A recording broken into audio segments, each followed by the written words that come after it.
Cegah stunting dengan asupan makanan tambahan berbahan daun kelor. Itu kami mengambil salah satu desa Lotus Stunting yang ada di Gunung Kidul, dan kebetulan namanya adalah Desa Kelor di Kecamatan Karangmojo, Kabupaten Gunung Kidul. Riset BRIN kaji manfaat daun kelor sebagai suplemen makanan bagi balita yang mengalami stunting dan anemia. Juga dengan pihak puskesmas, dinas kesehatan dalam ini pihak puskesmas untuk penentuan balita sasaran. Olahan pangan daun kelor dapat dimanfaatkan UMKM untuk penguatan ekonomi masyarakat. Kemudian juga harapan kami untuk ibu-ibu ini di kedepannya mereka bisa saja membuat olahan-olahan ini sebagai tambahan penghasilan untuk mereka. Selengkapnya di BRIN Daily News bersama saya Berlian Irawan.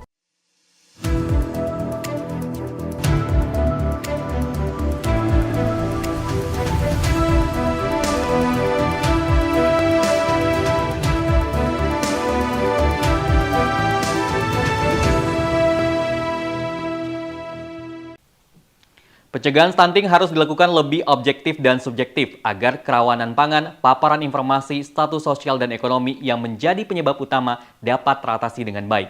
Dalam membantu percepatan penurunan kasus stunting, BRIN bersama Ikatan Dokter Indonesia lakukan intervensi pemberian makanan tambahan yang diperkaya daun kelor kepada balita berstatus stunting. Tujuan dari intervensi ini untuk mempelajari pengaruh pemberian formula pangan lokal diperkaya daun kelor terhadap status gizi balita stunting di daerah tersebut. Untuk kegiatan ini, kami itu kerjasama dengan Ikatan Dokter Indonesia Cabang Gunung Kidul dan juga disupport oleh PT BPR Bank Daerah Gunung Kidul. Nah, kegiatan ini itu kami mengambil salah satu desa Lotus Stunting yang ada di Gunung Kidul, dan kebetulan namanya adalah Desa Kelor di Kecamatan Karangmojo, Kabupaten Gunung Kidul. Nah, ide untuk memberikan menggunakan salah satunya daun kelor dalam formula makanan itu sebenarnya memang waktu itu bersama-sama antara ID dengan kami. Jadi karena kita tahu potensi manfaat dari daun kelor dan kebetulan daerahnya desanya itu juga namanya Desa Kelor, di mana di situ juga banyak penduduk yang menanam pohon kelor. Formula makanan tambahan yang dihasilkan tim berasal dari bahan-bahan sederhana, mudah didapat, dan harga terjangkau sehingga mudah diaplikasikan oleh ibu rumah tangga.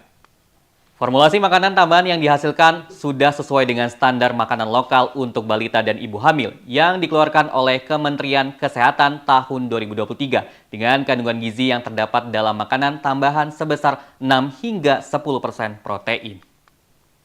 Kami kemarin persyaratkan mengikuti aturan bahwa kalau untuk balita itu memang benar-benar yang di bawah 5 tahun. Nah, karena penelitian ini berjalan selama 3 bulan, maka kami kriteria balita yang kami sasar itu memang di atas 14 bulan, tapi sampai ke 56 bulan.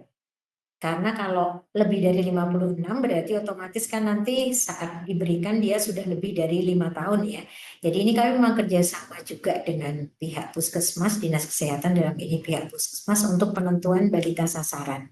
Jadi yang kami ini kan tuh 14 bulan, waktu itu sebenarnya kami mempersyaratkan 13 bulan, tapi kemudian karena kita lihat juga dari data yang masuk, nah kemudian untuk pemberiannya sendiri ini itu kami hanya bisa memberikan seminggu 2 kali, setiap hari Selasa dan Kamis. Formula makanan tambahan yang sudah ditetapkan oleh tim peneliti berlanjut dengan kegiatan pelatihan yang dilaksanakan di daerah Gunung Kidul kepada para ibu PKK, kader posyandu, dan UKM di daerah Kelurahan Kelor. Harapan kami itu tidak terjadi semakin buruknya kondisi mereka. Tapi mudah-mudahan ini bisa menjadi tambahan, benar-benar makanan tambahan bagi anak balita tersebut sehingga status gizinya tidak menjadi semakin buruk. Kemudian juga harapan kami untuk ibu-ibu ini di kedepannya mereka bisa saja membuat olahan-olahan ini sebagai tambahan penghasilan untuk mereka. Karena apa yang kita berikan ini itu hampir semuanya bisa dikatakan itu bisa disimpan di frozen. tapi kami tanpa bahan pengawet apapun juga, seperti itu. Jadi seperti mungkin belum kami sebutkan ya tadi ya, ada sosis ayam kelor, kemudian ada nugget ikan kelor, ada sempol juga ikan kelor, kemudian ada bakso ikan kelor, kemudian ada bolu kukus tempe itu juga dengan kelor, kemudian ada ekado dimsum juga itu ada ikan, ada kelor seperti itu. Nah, ini produk-produk ini beberapa semuanya bisa disimpan di dalam freezer. Jadi harapan kami ke depannya ibu-ibu ini ada yang berinisiatif untuk memberikan bisa menambah income bagi mereka sendiri. Saya Berlian Irawan, mewakili kru yang bertugas pamit undur diri, kritis berpikir, kreatif berinovasi.